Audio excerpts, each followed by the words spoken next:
समष्टि आरो बे खैराबारि समष्टिनि सिङावहाय जोंहा एकदम गामि ओनसोलफोराव लामानि अबस्थाया जोबोद गाज्रि जानानै दङ। थांनाय 5 बोसोराव जोंनि गाहाय मावफुं सोद्रोमा प्रमद बर' बिथाङा गोबां नाजादों खैराबारि ओनसोलाव डेभेलपमेन्ट खालामनो थाखाय आरो बिनिनो मोनसे बाहागो बादियै दिनै गोबां जायगायाव सेन्ड ग्रेभेलिं खालामनानै होनाय माने खामानि सोलिदों।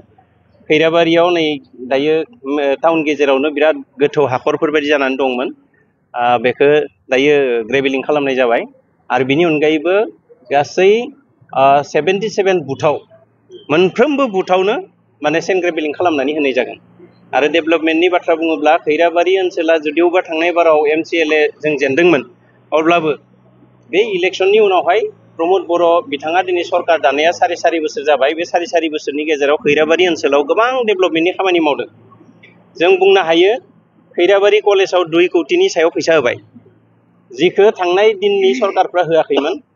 आरो बिनि अनगायैबो दिनै महिरंग फावथिनासालिखौ लुफुंनो थाखाय बिनि आपग्रेडेशननि थाखाय 1 कौटि 10 लाख थाखा इतिमध्ये सेंसन होबाय।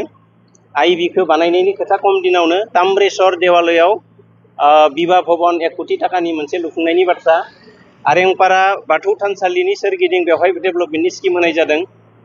बेनि अनगायैबो मुंख्लं सुजित नार्जारी मेमोरियल हल बानायनाय जादों, अडिटोरियाम हल बानायनाय जादों 1 कौटि थाखानि। आरो बिनि अनगायैबो सिनाखना हाई स्कुल 50 लाख, बिथिंगालै भैयाघाट हाई स्कुल 50 लाख, बिथिं बेसबागति हाई स्कुल 50 लाख बेबादि होनानै दोननाय दङ। आरो लामानि बेलायाव जों जुदि नायोब्ला दिनैनि तारिखाव कुवेरकुसियाव बहुखैता लामा बानायनाय जाबाय, बैनारायाव मोनसे लामा बानायनाय जादों। बिनि अनगायैबो बरन'दि झारनिफ्राय बामलासिम लामा बानायनाय जादों, बामलायाव एक्सट्रा आरो गामियारि लामा बानायनाय जादों सीसी ब्लक। बेनि बादैबो जोंहा सिनाखनायाव लामा बानायनाय जादों, सुक्लियापारा बे लामाखौ बानायनाय जादों, मरंगादलनिफ्राय माने मिसारखलानिफ्राय जालुकबारि थांनाय लामा, जालुकबारिनि गामि गफानि लामाखौ बानायनाय जादों सीसी ब्लक।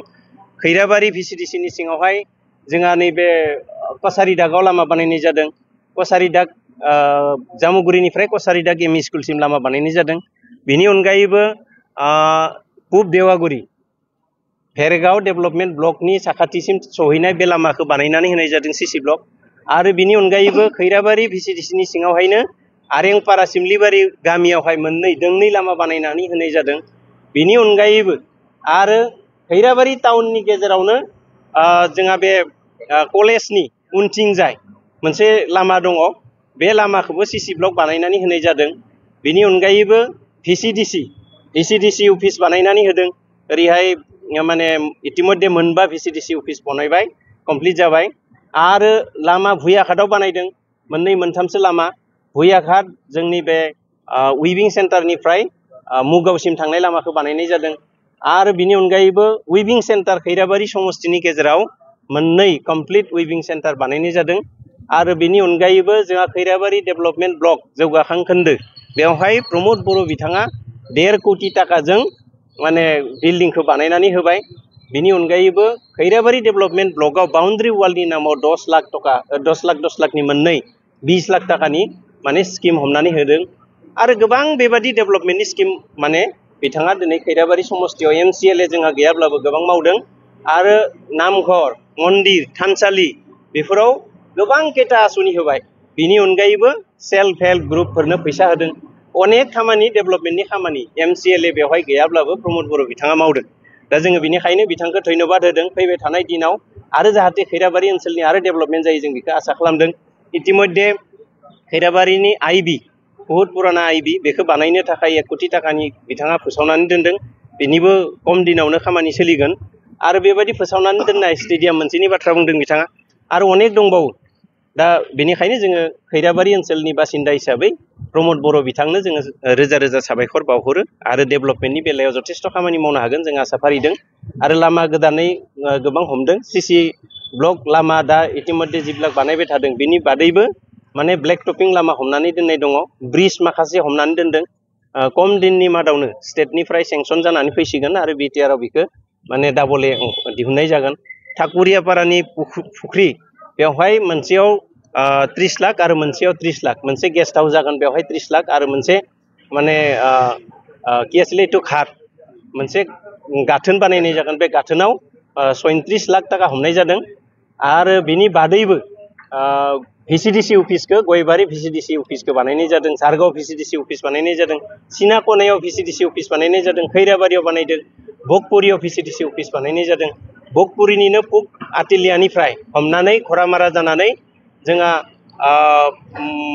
बेखौ मा होनगोन धुपगुरि हाइ स्कुल बे लामाखौ सेन्ट ग्रेभेलिं खालामनाय जादों जोंहा गयबारि VCDC माने खैराबारि VCDC जोंहा बेखौ मा होनना बुंगोन निस्लामारिनिफ्राय हमनानै राङागाव जानानै लामा मोनसे सेन्ट ग्रेभेलिं खालामनाय जादों बरन'दि झाराव लामा बानायनाय जादों CC ब्लक बेबादि अनेक डेभेलपमेन्टनि खामानिखौ बे थांनाय 5 बोसोराव जोंहा MCLA गैयाब्लाबो प्रमद बर' बिथाङा थोंजोङैनो मावहरबाय थादों जों बिनि थाखाय जोबोद जोबोद साबायखर बिथांखौ बावहरदों जिहेतु जों नुबाय नोंथांमोननि बे खैराबारि समाजाव जिहेतु BJP नि माने MCLA दङ बिथाङा माबायदि डेभेलपनि सायाव माबायदि ओरैनो खुगाजों बुंबा जाया माने बहाबा थांबाय गामियाव जौसांखौ बानायनानै होगोन होननानै फोसावनानै गारबोगोन बहाबा लामा बानायनानै होगोन 1 नम्बराव आं बेखौनो बानायनानै होगोन होननानै फोसावना गारबोगोन फोसावनायजों जाया बे फोसावनाय राजनितिजों जेबो डेभेलपमेन्ट जाया बेनिख्रुइ बेबादि कालचारेल स्टेज बानायनानै होदों प्रमद बर' सरकारानो बानायदों जेंग्राझाराव मोनसे माने कालचारेल स्टेज बानायनानै होदों प्रमद बर' बिथांनि दैदेननाय सरकारानो बानायदों आरो बेबादिनो प्रमद बर' बिथांनिनो नाजानायाव दिनै मा होनना बुङो बियो माने कुवेरकुसियाव लेन्ड डेभेलपमेन्टनि खामानि माने मावनानै होनाय जादों कुवेरकुसि फुटबल फिल्डआवहाय आरो बिनि अनगायैबो खैराबारिनि टाउन गार्लस टाउन हाइ स्कुलनि फिल्डआवहाय बेवहाय माबा होनाय जादों मा होनना बुङो माने लेन्ड डेभेलपमेन्ट आरो बिनि अनगायैबो लेन्ड डेभेलपमेन्टनि अनगायैबो खैराबारि ओनसोलनि जिमानबो माने माबा दङ मा होनना बुङो LP स्कुल ME स्कुल जायफोर माने दङ बेफोरनि रिपेयारिं कमप्लिट रिपेयारिंनि खामानि होजोब्बाय प्रमद बर' बिथाङा जों नुबाय जिहेतु माने डेभेलपमेन्टआ बिराद जौगाबाय अब्लाबो बे खेबाव जिहेतु दायो माने बिसायख'थिया सफैबाय दायो UPPLआ देग्लाय माने बे मानसिखौ हागोन होननानै नोंथांमोना नाजावगोन रायजोफ्रा डिसाइड खालामगोन दा दिनै नुदों रायजोफ्रा जे डेभेलपमेन्टखौ आसलते सोर मावमारदों माने सोरबा MLA दङ सोरबा MP दङ सोरबा माने MCLA दङ थेवब्लाबो बे जेंनाफोरखौ बिथांमोना मालाबाबो नुसनाखै केबल घोषणाल' खालामबाय थादों फोसावदोंल' जे जोङो उमुगाव थानसालि लुनानै होगोन उमुगाव जौसां बानायनानै होगोन उमुगाव उमुग खालामगोन लामा बानायगोन दालां बानायगोन बे फोसावनायल' खिन्थु प्रेक्टिकेलि मावग्रायासो प्रमद बर' बिथाङा मावदों बे बाथ्राखौ रायजोफ्रा मिथियै गैया रायजोफ्रा मिथिदों नै दिनै सेन्ट ग्रेभेलिं दिनै दा खालामबाय थानाय जादों बेखौ बयबो नुदों बयबो मिथिदों गामि गफाफोरनि जि लामाफोर दङ बे लामाफोरनि अबस्थाया जोबोद गाज्रि जानानै दङ साराउन्डिं सब जायगानिफ्राय आंखौ फन खालामगासिनो दङ